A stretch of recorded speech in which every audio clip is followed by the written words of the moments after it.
Bonjour, aujourd'hui pour le 7e appareil, nous allons parler du Equinox. L'Equinox est monté sur une canne droite. Alors vous voyez que là vous n'avez pas une canne droite, oui, parce que celui-là a été modifié, mais d'origine vous le saurez sur une canne droite. Alors pour info, pour ceux que ça intéresse, ceci là est une canne de Excalibur de chez Minelab, reconnaissable à ces deux tétons qui sont là.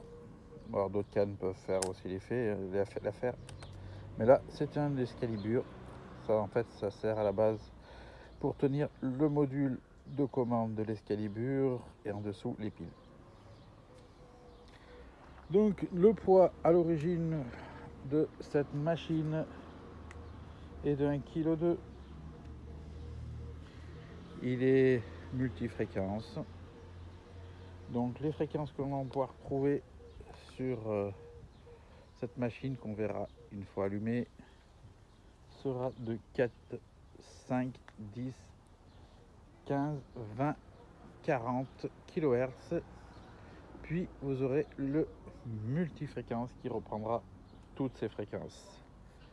Il est donc monté en fait en énergie sur une batterie lithium qui a une durée autonomie donnée de 20 heures.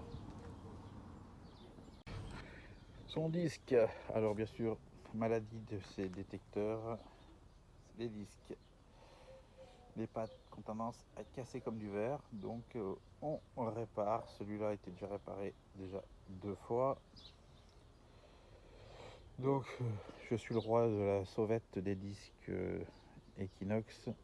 Là j'ai pas fini, normalement il faut encore que je mette un coup de peinture pour plus qu'on voit la colle blanche. Donc là on est sur le modèle 800. Donc il existe le 600 qui a moins de fonctions, donc moins de kHz. Il est IP68, donc vous pouvez le plonger complètement jusqu'à 3 mètres dans l'eau, douce ou pas douce. Alors, bouton ici pour l'allumer.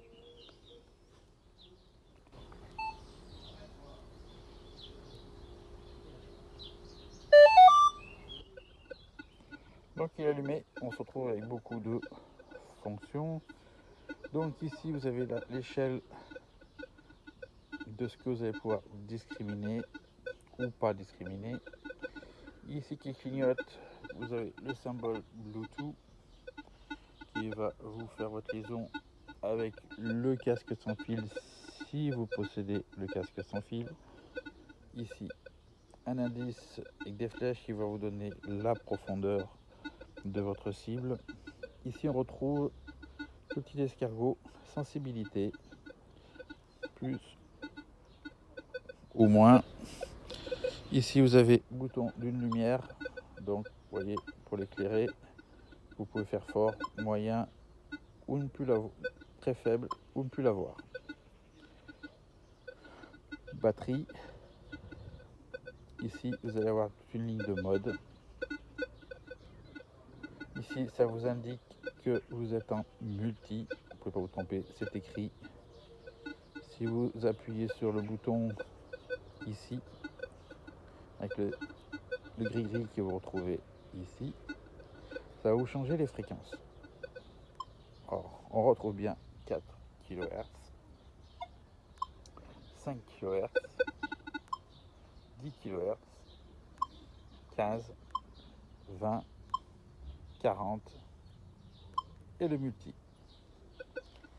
Alors, pour changer ces fréquences, c'est valable sur certains modes, c'est-à-dire sur celui-ci vous pouvez, sur un mode 2 du même mode vous pouvez aussi sur celui-ci aussi. Par contre sur celui-ci vous pouvez appuyer tant que vous voulez. Mode plage sera toujours en multi-fréquence, même en version 2. Et en mode prospecting, donc chercheur d'or, vous pouvez être en multi. Par contre, vous oubliez le 4, vous oubliez le 5, le 10, le 15. Vous pouvez changer bien sûr, mais vous aurez 20 ou 40. Donc on reprend les modes. Dans chaque mode, vous avez deux choix de réglage, avec le petit qui est symbolisé par le petit 1 et quand vous appuyez, vous aurez le petit 2. Donc vous avez le mode parc, parc 2, champ 1, champ 2, plage 1, plage 2, prospecting 1, prospecting 2. Donc on va pas rentrer non plus dans tous les réglages de l'appareil, on va rester sur une base de ce que proposent les boutons. Donc ça c'est le bouton de validation à chaque fois que vous faites une demande de quelque chose. Ici vous avez le bouton de pin pointer. Par rapport à un Vanquish, celui-là vous appuyez, vous restez et il reste en position pin point.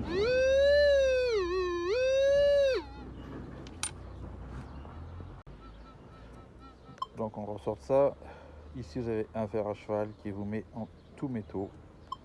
Voilà, toutes les graduations sont descendues. Vous ne voulez plus pour appuyer.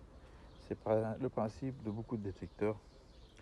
Donc je disais ici, vous avez la barre de sensibilité, moins si vous voulez moins de sensibilité, plus 25, c'est maximum. Donc ici vous avez un engrenage qui vous permet d'aller dans le menu pour régler les effets de sol, régler les sons, le volume, voilà, les tonalités, voilà. On va pas rentrer non plus dans 36 trucs, c'est pour vous expliquer la chose. Donc hop, on quitte ça, pourquoi je suis appuyé là-dessus, je sais pas. Donc ça j'en ai parlé, la lumière.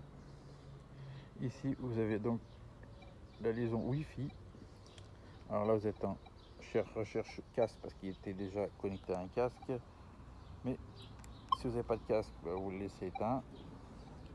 Si vous voulez appairer un casque, vous n'avez jamais eu, vous avez perdu la connexion, vous restez appuyé dessus. Vous allez avoir le logo Wi-Fi qui va apparaître. Voilà, le logo Wi-Fi qui va apparaître.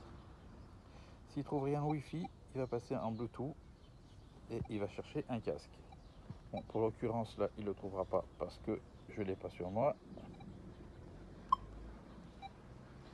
Ici, vous avez la personnalisation de la machine, de votre réglage.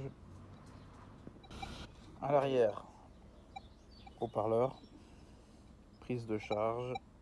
Alors système, on va dire bien et pas bien, donc c'est un système aimanté, donc c'est rapide pour connecter. Mais bon, si vous posez votre appareil un peu n'importe comment, ça fait attention, ben il arrive que la borne ne fasse pas contact sur les deux plots. Donc comme il est étanche, il faut qu'il puisse aller dans l'eau sans que l'eau rentre. Et si vous avez un casque filaire, il faut pouvoir boucher l'entrée du casque. Donc là vous avez l'entrée du casque. Alors bien penser à bien refermer. Alors moi je penserais que pour aller dans l'eau, je mettrai un petit peu de graisse sur le filetage de la prise là, du bouchon, pour être sûr que l'eau ne rentre pas par sécurité. C'est un petit conseil, c'est pas obligatoire, hein.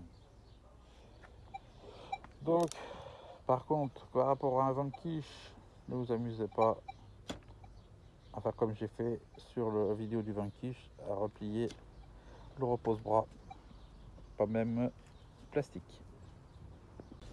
Ah si, il y a un truc que j'aime bien sur cet appareil, c'est le calage automatique d'effet de sol.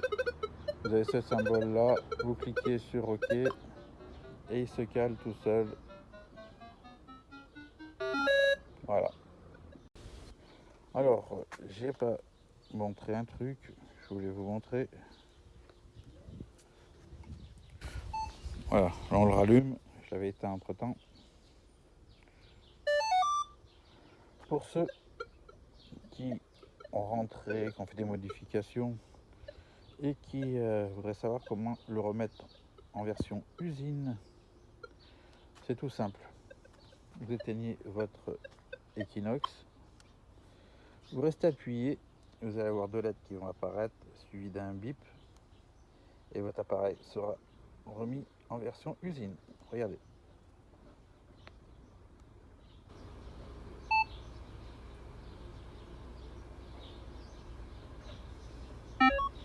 Entendu? Je lâche et là je suis en version usine.